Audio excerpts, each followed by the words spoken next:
बिस्मिल्लाहिर्रहमानिर्रहीम। अस्सलाम वालेकुम। हमारे चैनल में खुश आमदीद नाजरीन। आज आपके लिए मैं इंतहाई खौफनाक, सनसनीखेज और दिलचस्प कहानी लेकर आई हूँ। लेकिन कहानी शुरू करने से पहले आपसे गुजारिश है कि अगर आप हमारे चैनल पर नए हैं तो हमारे चैनल को सब्सक्राइब कर लें ताकि आपको हमारी वीडियो सबसे पहले मिले। बचपन तो जिंदगी का वो हसीन दौर है जिसकी यादें तमाम उम्र साथ रहती हैं। बचपन में वालिदैन से जो बेतकल्लुफ़ी होती है वो भी बाशऊर होने के बाद रुखसत हो जाती है। माँ का बच्चे को गोद में लेना, प्यार करना, रात को अम्मी अब्बू के साथ सोना, ये सब बचपन का हिस्सा है। मेरा बचपन भी ऐसी हसीन यादों से भरा हुआ है। भाई दोपहर में छत पर पतंग उड़ाने आता तो मैं दबे पाँव पीछे आ जाती, जिसका वो भी बुरा मनाता, मगर मैं ढीठ बनी रहती। फिर पतंग को कनी देना, भाई के लिए बार बार पानी लेके जाना, ऐसी खिदमत से मेरी भी दोपहर कट जाती और भाई का पतंगबाजी का शौक भी पूरा हो जाता।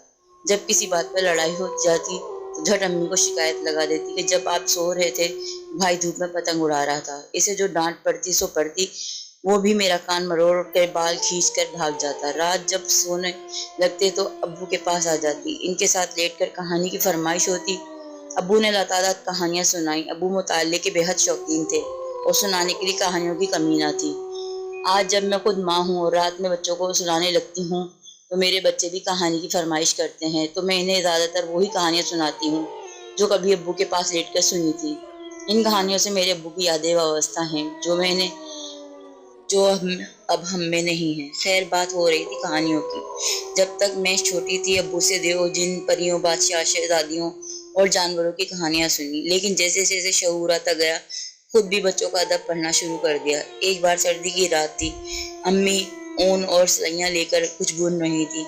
दूसरी चरपाई पर अब्बू सोने के लिए लेट चुके थे। मैं हस्बे मामूल अब्बू के पास आई और कहा, अब्बू कहानी सुनाए। अब्बू को गालिबन कोई नई कहानी जहन में नहीं आई तो उन्होंने पहले से सुनाई हुई शाह बैराम की कहानी सुनाना शुरू की, तो मैंने टोक दिया, नहीं अब्बू, ये पहले सुनी हुई है, आप आज मुझे कोई नई कहानी सुनाए जो बिल्कुल सच हो, और मुझे सच्ची कहानियां सुननी है। तब अब्बू ने मुझे ये कहानी सुनाई जो कि पास बैठी अम्मी ने भी सुनी। अब्बू ने बताना शुरू किया, ये वाकया इनके नाना यानी दादी के वालिद का। अब्बू ने कहा, पुराने वक्तों में सफ़र के लिए बसों और गाड़ियों जैसे वसाइल नहीं होते थे। ज़्यादा से ज़्यादा यक्का ही चलते थे, वो भी मखसूस रूट पर। अमीर लोग ज़ाती घोड़े रखते थे जबकि आवाम आम तौर पर पैदल ही सफ़र करते थे या फिर यक्के में काम आता। ये भी गालिबन 20वीं सदी की इब्तिदा से पहले का ज़माना था। इस दौर में रिवाज था कि शादी ब्याह से लेकर वफात तक हर गमी खुशी में लाजमी शिरकत की जाती थी। तमाम दौर नज़दीक के अजीज़ क़ारब बुलाए जाते और आते थे। अब्बू के नाना के कुछ अजीज एक दूसरे गांव में थे जो खासा दूरी पर था। इनके यहाँ शादी में शिरकत के लिए नाना सुबह सादिक के वक्त नमाज के बाद रवाना हुए और पैदल सफर करते हुए दोपहर से पहले जहाँ पहुंचे। अब्बू के नाना बहुत सफेद पोश शख्स थे, घोड़े की सतात नहीं थे। वैसे भी इस दौर में रोजमर्रा की खुराक सादा थी मगर बहुत खालिश और ताकत बख्श होती थी। लोग भी मेहनती तंदोमंद होते थे। पैदल सफ़र करना कोई मायने ही नहीं रखता था। अब्बू के नाना वहाँ शादी में शामिल हुए। सर्दियों के दिन थे, शाम जल्दी हो जाती थी। असर के वक्त रुखसती हुई तो उन्होंने भी नमाज के बाद वापसी के लिए इजाज़त चाहिए। अहले खाना ने इन्हें इसरार किया कि जाते वक्त रात हो जाएगी, वो वहीं रुक जाएं, अगले रोज़ चले जाएं, मगर नाना ने क़याम पर आमादगी के बजाय वापस पर आने पर इसरार किया। खैर, नाना अपने सफ़र पे सफ़ेद मर्दाना खेस ओढ़ कर रवाना हुए। सर्दी गजब की थी। जल्दी मगरिब हो गई और मगरिब के बाद रात छाने लगी। अब्बू के नाना तेज कदमों से रास्ता तय कर रहे थे, लेकिन रात ने आ लिया और चांद निकल आया। इन्हें उम्मीद थी कि ईशा के अज़ान तक वो घर पहुंच जाएंगे, लेकिन सर्दी ने बेहाल कर रखा था। वो सोच रहे थे कहीं ना कहीं रात में खेत को पानी लगाने वाले किसी किसान से मुठभेड़ हो जाए तो वो भी आग ताप लें, क्योंकि रात में पानी लगाने वाले किसान आग जलाते थे। साथ साथ सर्दी के बचाव का हल भी निकल आए। वो ताज़ा दम हो जाते अगर आग ताप लेते। आगे जाके जल्द पहुंच जाने पर जल्दी चलते ही इन्हें कहीं रोशनी दिखाई दी तो इसी जानिब चल दिए ताकि कुछ आग तापने। वो चलते चलते वहां पहुंचे तो देखा आग का बड़ा सा अलाव जल रहा है और बड़े घेरे में बच्चे इस आग के गिर्द बैठे हैं। तमाम के तमाम बच्चे ही थे। नाना जल्दी से इनके घेरे में जाकर बैठ गए और सलाम करके हाथ आग की जानिब कर दिए। बच्चों ने सलाम का जवाब नहीं दिया बल्कि गौर से नाना को देखने लगे। वो आगे हाथ आगे करके आग तापते तो वो बच्चे भी हाथ आगे करते, पाँव आगे करके तापते तो वो भी इनकी नकल में उठाकर वैसा ही करते। पर जो नाना ने आग के करीब बैठकर किया, उन्होंने भी वही किया। पहले नाना ने गौर नहीं किया, वो समझे कि बच्चे हैं और सर्दी में आग ताप रहे हैं, मगर जब इनकी हरकत देखी और इर्द गिर्द के माहौल पर नजर डाली तो जान गए कि ये इंसानी बच्चे नहीं, क्योंकि इस वीराने में इंसान कहाँ। और अब वो जाने के लिए खड़े हुए तो तमाम बच्चे भी खड़े हो गए। तो नाना ने सोचा अगर ये वो चल पड़े तो ये बच्चे भी इनके हमरा हो जाएंगे, वो किसी मुसीबत में फंस सकते हैं। नाना वापस बैठ गए। आजकल तालीम तो आम है मगर शऊर और आगाही का आम नहीं। नाना ने जिन्नात के बारे में सुन रखा था, वो जानते थे अगर खौफजदा हुए तो मुश्किल में पड़ जाएंगे। वो इत्मीनान से बैठ गए और आग तापने लगे। जिन्नात आग से तकलीफ हुए हैं और आग से दूर रहते हैं, इस बात को जहन में रखकर नाना ने आग से एक जलती लकड़ी निकाली और एहतियात से अपनी दोनों टांगों के दरमियान में कर ली। वो पाँव के बल जमीन पर बैठे थे। जिन्नात के बच्चों ने देखा तो सोचे बगैर इनकी नकल में जलती लकड़ी निकाल कर हर एक ने अपने अपने नीचे कर ली। आग इससे मिस हुई तो वो चीखते हुए गेंद की तरह आसमान की तरफ उछल गए। नाना जल्दी से उठे और तेज कदमों से वहां से निकल लिए। आयतल कुर्सी का वेट करते हुए तकरीबन भागने की रफ्तार से घर की जानिब चल दिए। बिलाखिर वो घर के आ गए। इस किस्से में उनकी ज़ानत नुमाया होती है। उन्होंने घबराने के बजाय समझदारी से जिन्नात के बच्चों से निजात दी। इसके बाद मुझे हकीकी पुरस्कार वाक़यात सुनने का शौक हो गया। मैंने कुछ रोज़ बाद फिर इसका कोई हकीकी किस्सा सुनाने को कहा। तब अब्बू ने मुझे ये वाक़या सुनाया। इस वाक़े में जिस बुजुर्ग का जिक्र है इनसे अब्बू का रिश्ता मुझे अब याद नहीं। अगर अब्बू हयात होते तो दोबारा मालूम कर लेती, लेकिन अब यहाँ नहीं, इन्हें दादा के वालिद फर्ज कर लेते हैं। अब्बू के बकौल परदादा को नामालूम वजूहात की बिना पर गांव से बाहर जाना पड़ा, जहां कुछ दिन क़याम के बाद वो वापस आ रहे थे। चलते चलते रात हो गई। उन्होंने मुख्तसर रास्ता यानी शॉर्टकट इस्तेमाल करने का सोचा, जो कि एक कब्रिस्तान से होकर जाता था। घर जल्द पहुंचने के लिए ख्याल से कब्रिस्तान में दाखिल हो गए, लेकिन रात का वक्त और तन्हा कुछ अरसा रहुआ। पर दादा ने सोचा अगर इनके साथ कोई और होता तो यूं अकेले खौफनाक कब्रिस्तान से गुजरना मुश्किल नहीं होता। बातों में रास्ता कट जाता। इन्हें बुलंद आवाज से आयत कुरानी पढ़ने लगे। मकसद ये था कि अपनी आवाज में आयत कुरानी सुनते हुए रास्ता तय हो जाएगा। उन्होंने भी अभी चंद आयत ही पढ़ी होंगी कि यकायक अकब से घोड़े की टाप सुनाई दी। गर्दन घुमाकर पीछे देखा तो एक घोड़सवार आते हुए मालूम हुआ। करीब आकर घोड़सवार ने दादाजी को पुरतकबार अंदाज से अस्सलाम वालेकुम कहा। दादा ने वालेकुम सलाम कहा। घोड़सवार दरमियानी उम्र का सेहतमंद आदमी था। बहुत मुतासिर कुन शख्सियत थी। उसने दादा के बराबर घोड़ा कर लिया और गुफ्तगू शुरू कर दी। तमाम रास्ता बातें करते हुए तय हो गया, हत्ता के बातों बातों में मालूम ही नहीं हुआ वो बिल्कुल गांव के करीब आ गए। फिर घोड़सवार ने परदादा से कहा, मियाँ जी आपकी मंजिल तो आ गई, अब मुझे इजाजत दीजिए। हाथ बढ़ाकर मुसाफा किया और घोड़ा मोड़ लिया।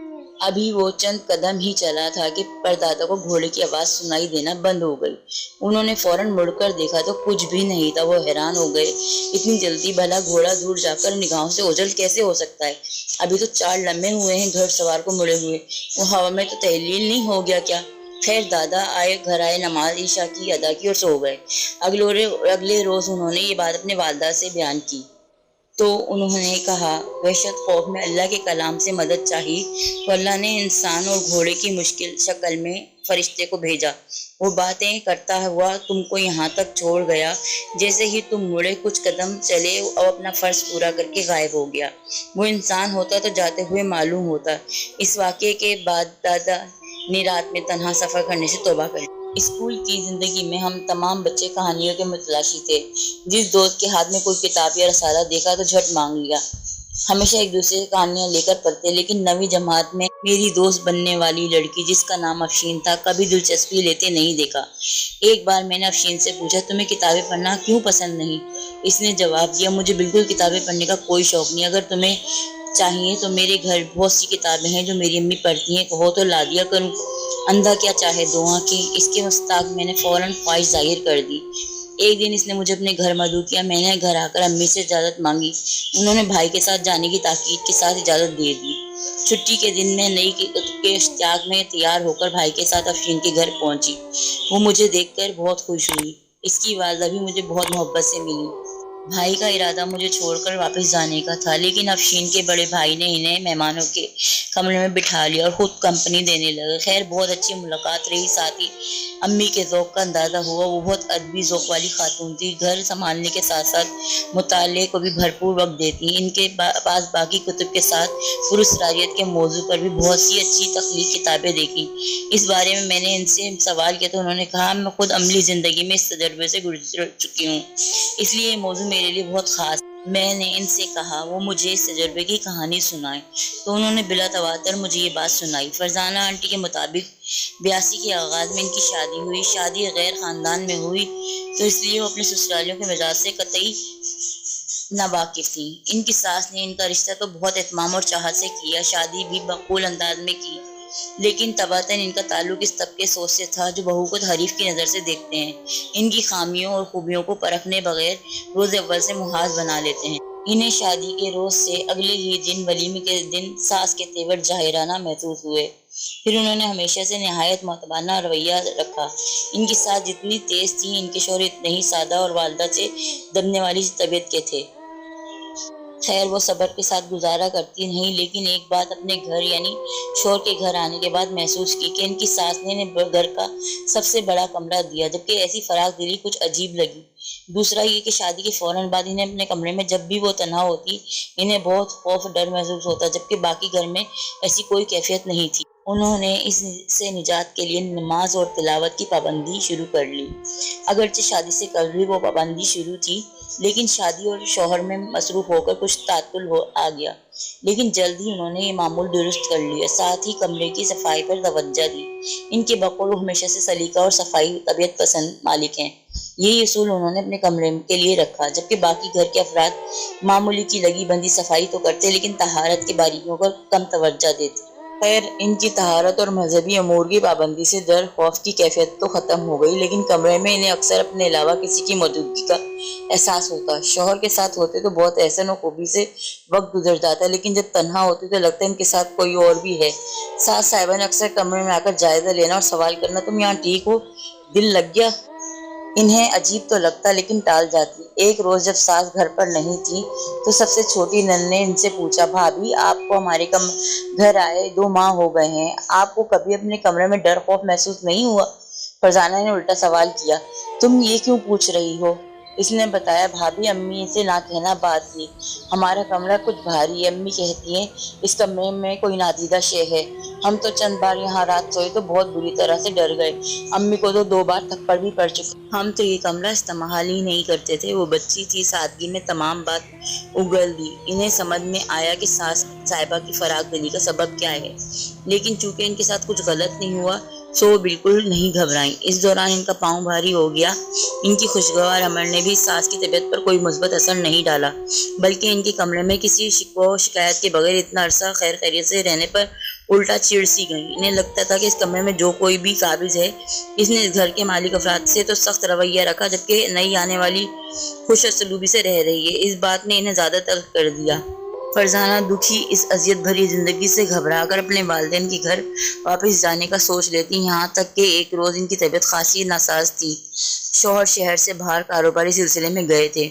موقع غنیمت دیکھ کر ساس صاحبہ نے نہایت مارکا جنگ کی، جس کا مقصد محض بہو بیٹیوں اور خود کے سامنے بالکل نیچے لگ رہنے کا عندیہ دینا تھا۔ اس دن وہ ٹوٹی ہوئی اور دل گرفتہ تھی، اپنے کمرے میں جا کر دیر تک روتی رہی۔ مسم ارادہ تھا کہ لیا کہ اب وہ بالکل اس گھر میں نہیں رہیں گی، یہاں تک کہ روتے ہوئے وہ بھوکی ہی سو گئیں۔ سخت سردی کا موسم تھا، وہ بغیر لحاف اوڑھے لیٹ گئی تھی۔ کسی نے ان سے کھانے کا نہ پوچھا، وہ ایسی حالت میں تھی کہ بھوک جلد لگ جاتی اور برداشت نہیں ہوتی۔ رات 12 بجے کے بعد اچانک یورین آنے کی حاجت کے لیے اٹھی گئیں۔